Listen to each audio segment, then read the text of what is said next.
Welcome to the tutorial of EBSCO's Abstracts in Social Gerontology. I'm Christine Flatt. I hope this review is a helpful introduction to this database.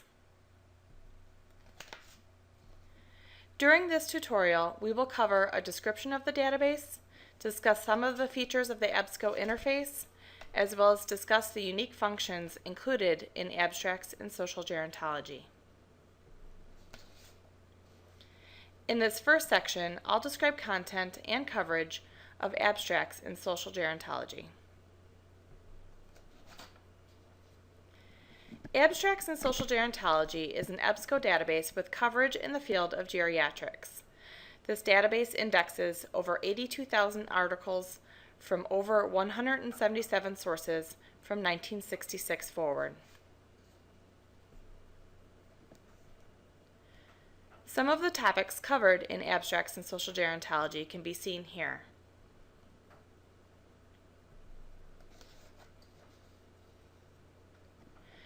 These are the field definitions. Default searches include all authors, subjects, keywords, and title information, including source title, and all abstracts. If an abstract is not available, the first 1,500 characters of the HTML full text of the article are searched. The next few slides show the searchable tags in Abstracts in Social Gerontology while using the search fields. This helpful table can be found by clicking on the Help hyperlink in the database.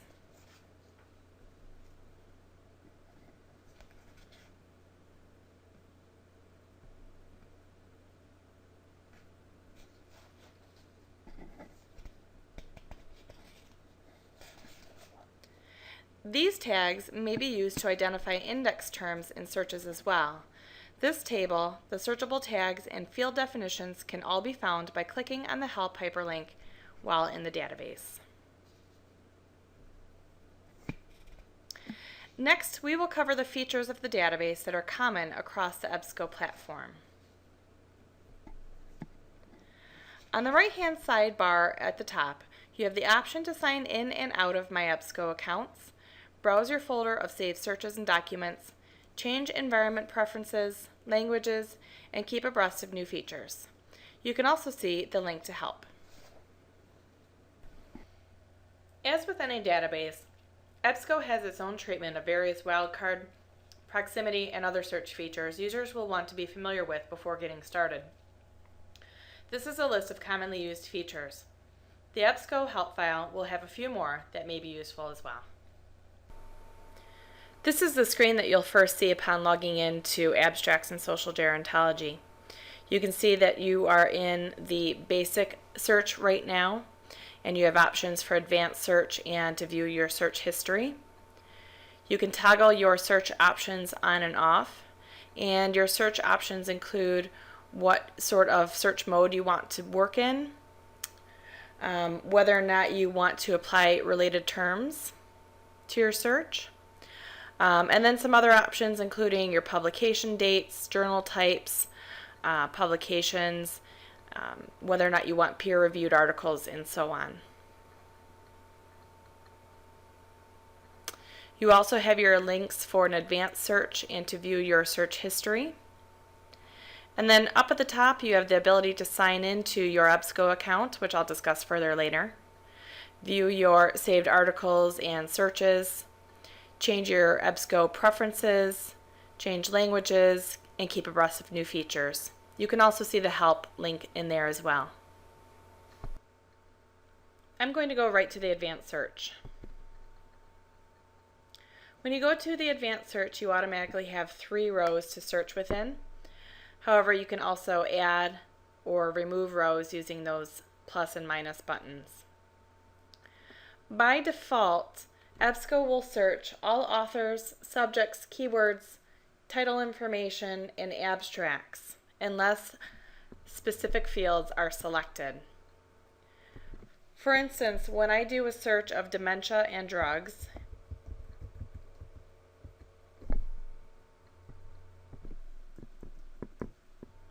without selecting fields,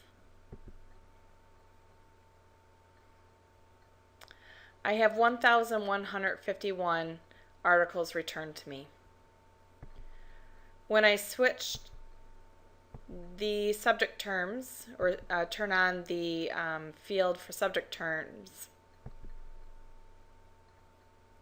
you'll notice that I received far fewer, because now I'm specifically asking it to find those terms in the subject terms for the articles.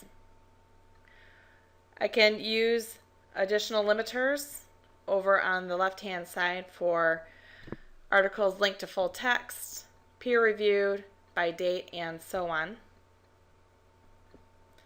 I have my basic Boolean operators here as well.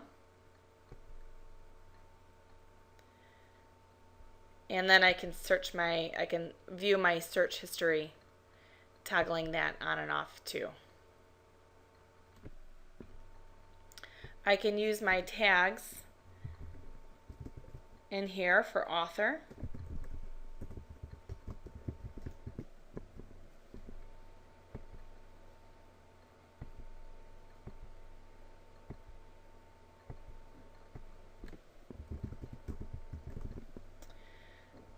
So if you know your searchable tags really well, then you can use those as well and locate your documents that way. I'm going to return to the topic of my EBSCO host at this time. I have an account that I've already created. I'm going to go ahead and sign in. Setting up a EBSCO host account is not difficult. Once I do that, you can see that this logo has changed and the folder has items in it. So when you view this folder, you can take a look at my folder, which is the default options for saving searches and images and articles. You can also create custom folders, which I've done for research for this course as well as others. If I go back to my folder, you'll see all of the different options here that are available to you. And I'm going to take a look at the saved searches that I have. And take a look at this one called Risk Factors in Women. And I'm going to retrieve that saved search. Now at the top here you can see that I've run two different searches, one for Alzheimer's disease risk factors in women and one for dementia risk factors at women. I can see the search mode that I used, choose to rerun it, look at the details of that search, which shows me the database that I ran it in and some other features. I can edit the search, which has the same search options as in previous screens, and I can also change the text of the search terms here and add tags if I chose to.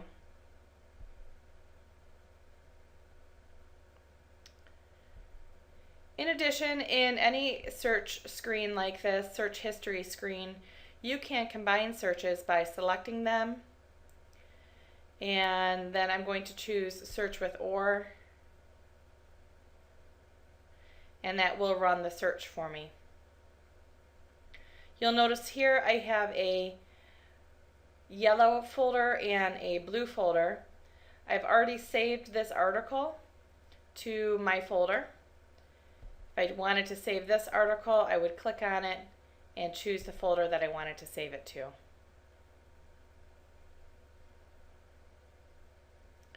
When I go back to my search history again, I just want to point out that you have the option to print your search history, retrieve searches, retrieve alerts, or save searches and alerts. If I wanted to save this particular combined search that I did, I would select it and choose save, provide it a name, a description, identify the database that I'm searching in, determine whether or not I want the search to be permanent or temporary, or provide me alerts, and there are several options for that, and then choose save.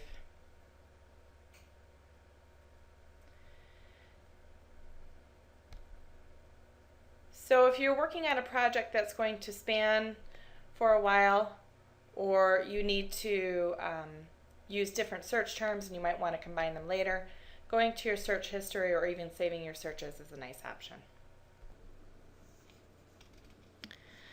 Finally, we will cover the features of this database that are unique to abstracts in social gerontology.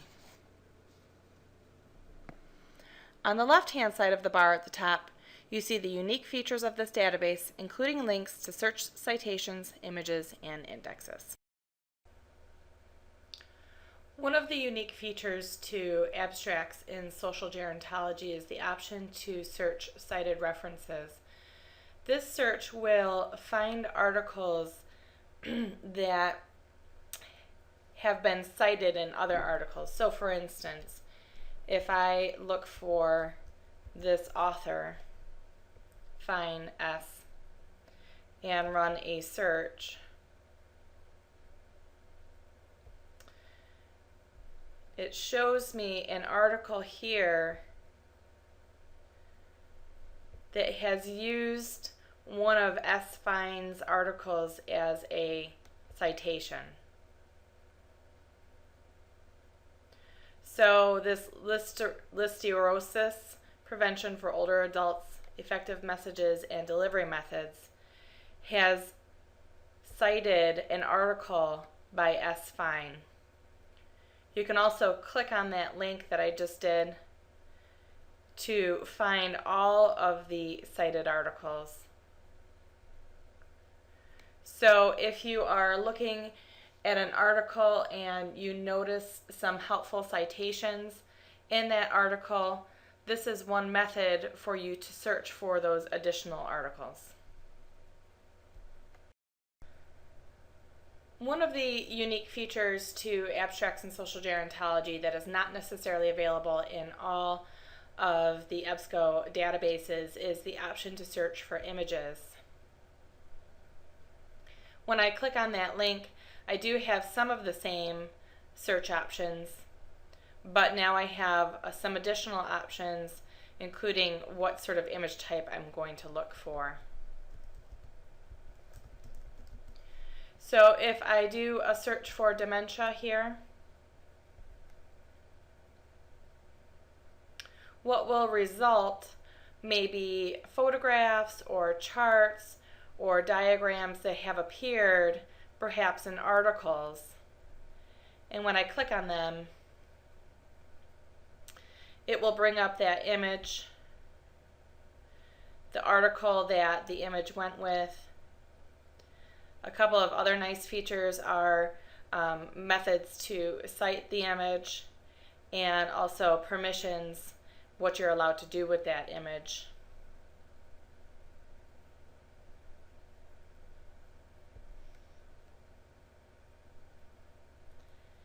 And I have, again, the options over here. If I choose illustration, for instance, it will automatically run that search. I don't have to update the search necessarily. Click on the image. And over here I could even add it to one of my folders. So again, this is a unique feature to abstracts in social gerontology that may be in some other EBSCO databases, but not all of them. One final option that I wanted to point out to you in abstracts in social gerontology is the ability to search the indexes. You won't be finding a thesaurus in this database. Instead, you can search the indexes. So if you want to browse an index, you have all of the different kinds of indexes here. And so for instance, I'm going to go to subject term dementia. And you can find that term, and then in addition, how many records have been indexed using that term. A little bit different from having a thesaurus. You will not have the opportunity to select the term and look for narrower terms, broader terms, or use for. you simply have the option to select the terms, and if you wanted to, you could add them to your search.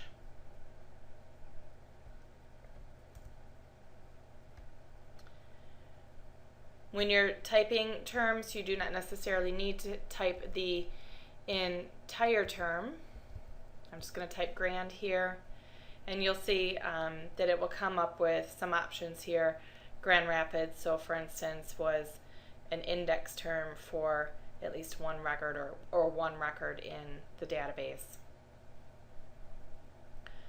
So a little bit different than having a thesaurus as you might find in other databases, but still useful when you're looking for the types of terms that were used to index the articles in this database.